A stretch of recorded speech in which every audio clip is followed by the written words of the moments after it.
Hello, everybody. My name is Joseph Cobena. Today, I will be representing my group. I'll be presenting the final project on Windows Vista and analyzing it from a project management perspective. So, additionally, I'll be discussing how and what originally started as just a simple Windows release, how it evolved into one of the most infamous examples of software project management failure. All right, so for the content overview, our presentation will basically explain why we chose Windows Vista and how the project is important to study. Then we'll discuss how we analyze a project using project management frameworks and go through the major phases of development, including Longhorn, the Omega Reset, recovery effects, and the final release. And then towards the end, we'll evaluate whether Vista should ultimately be considered a success or a failure. Right. So why choose Windows Vista?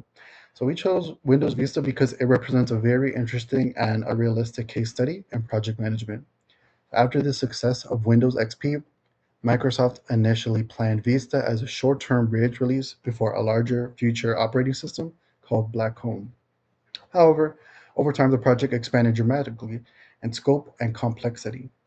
New technologies and features keep getting added, and the original goals of the project slowly become unclear.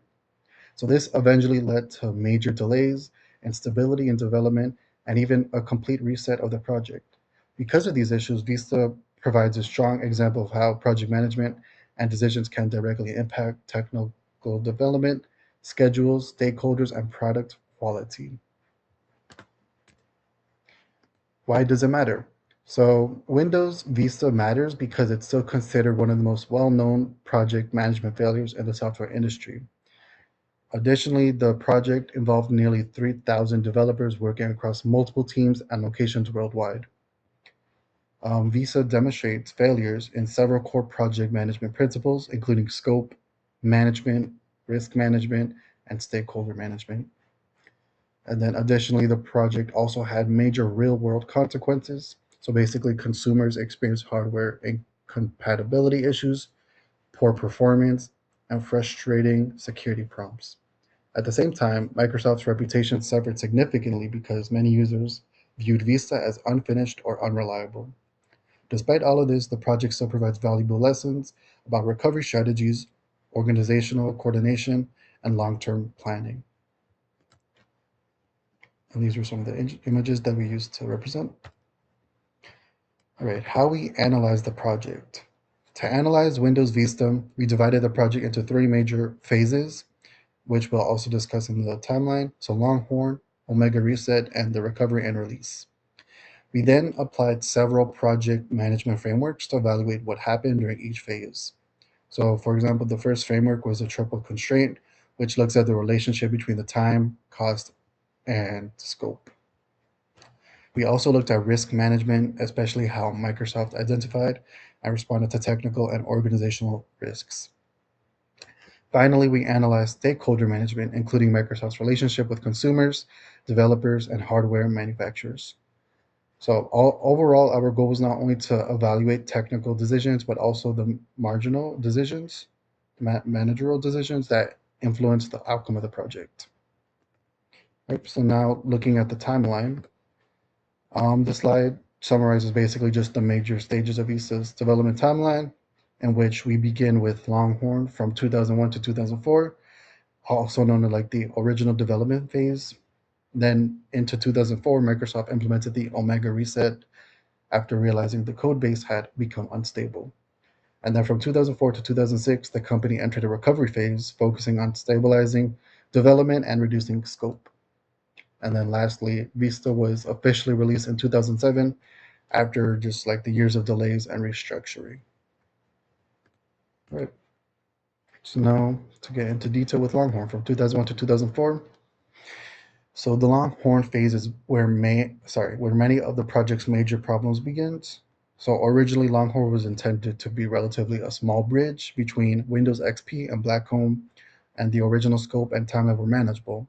However, after Blackcomb was delayed, Microsoft decided to expand Longhorn by adding major technologies such as WinFS, Avalon, and Indigo. These features dramatically increased the complexity of the project, but Microsoft did not properly reevaluate the project baseline or implement effective change control processes. So as a result of this, the project's objectives became misaligned with its original plan, which brings issues along. And then the phase also exposed several project management failures. So, for example, the triple constraint was violated because scope increased significantly while the schedule remained unrealistic. Second, there was a weak scope control, meaning that features continued to be added without proper prioritization. And there was also no effective work breakdown structure or required traceability matrix, which made coordination between the teams difficult.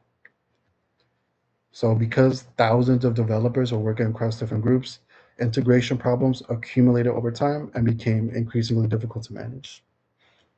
Right. Now into the Omega Reset 2004. So by 2004, Microsoft realized that the Longhorn code base had become unstable and nearly impossible to maintain. At this point, the company made the decision to abandon years of development work and restart the project almost entirely. So this, in other words, is known as the Omega Reset. And then additionally, Microsoft restarted development using the more stable Windows Server 2003 codebase as the foundation. Major planned features, including WinFS, were removed from the project in order to reduce complexity and stable development. And then from a project management perspective, this was essentially a risk avoidance strategy. So rather than continuing to patch an unstable system, Microsoft chose to eliminate the problem completely. And then they did this by rebuilding the project. So although the reset improved stability, it also represented a massive loss of time, money, and development effort with the first initial project. Right? Recovery. After the Omega reset, Microsoft entered a recovery phase focused on improving organization and restoring stability. The company shifted its focus toward code quality rather than aggressive feature expansion. And Microsoft also introduced componentization, meaning features were developed separately and integrated later in a more controlled way. Leadership basically became more stricter during this phase, especially under Jim Alchin, who pushed to reduce feature creep and improve coordination. Another important improvement was the creation of a more organized develop cycle that mapped the operating system more clearly. So basically, overall, the recovery efforts succeeded in stabilizing development, but it could not fully recover the years of delays and lost trust that had already accumulated from the past. The Windows Vista release. So when Vista was finally released in 2007, many of the earlier project management problems were still visible. One major issue was the failure of the triple constraint. So the project originally intended to be short-term release and then eventually took about 5 years to complete. Scope changes throughout development forced Microsoft to repeatedly adjust priorities and eventually reset the project entirely. There were also serious stakeholder management problems that were also seen throughout. Microsoft prioritized hardware manufacturers throughout the Visa Capable campaign, allowing older computers to be labeled as Visa compatible, even when many could not run Visa's advanced features effectively. So this damaged consumer trust because many users felt misled due to the manipulation. And finally, there were major quality and risk management issues. So, for example, Vista launched with hardware incompatibilities, driver issues, intrusive user account control security problems. While some of the features improves like security technicality, consumers often view that like entirely as frustrating rather than helpful. So as a result, Visa developed a reputation for poor performance and instability.